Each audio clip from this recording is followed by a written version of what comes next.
Sir आपल्या सोबत आहे सर, खूप खूप अभिनंदन. पहिल्यांदा मंत्रिपदाची शपथ घेतली, काय भावना आहे? राजकारणामध्ये गेली 40 वर्ष मी काम करतोय. 4 वेळेला विधानसभेला निवडून आलो आणि आज मला त्याची संधी मिळते म्हणून त्याचा आनंद मला आहेच. मतदारसंघामध्ये काम करत असताना आज मला एक मोठं स्पेस मिळतोय आणि महाराष्ट्रात काम करण्याची संधी मिळते. निश्चित त्याचं सोनं करण्याचं काम मी करेन.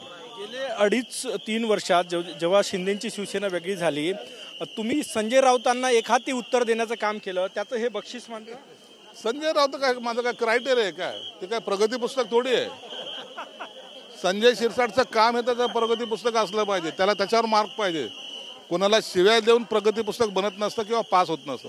म्हणून मी त्यांची चिंता करत नाही. माझा पक्ष काय किंवा आम्ही केलेला उठाव काय होता याची जाणीव आम्ही महाराष्ट्राला करून दिलेली आहे. सर कुठलं खातं आता अपेक्षित आहे काय?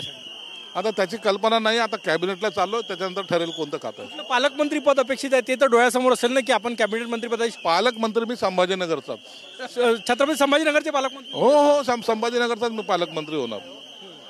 आणि सर काही लोकांना डच्चू देण्यात आलं मंत्रिमंडळातून, त्याच्याबद्दल? डच्चू वगैरे दिलेलं नाहीये.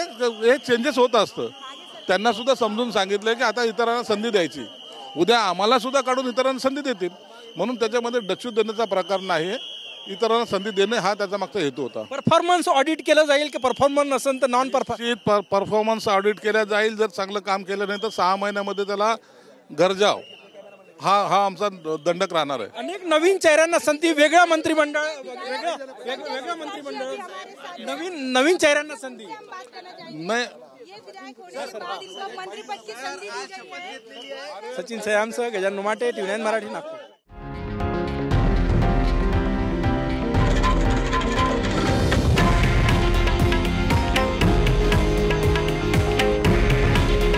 हे आहे देशातील नंबर 1 न्यूज नेटवर्क आणि आपण पाहत आहात TV9 मराठी. काळजी तुमची, हित महाराष्ट्राचं.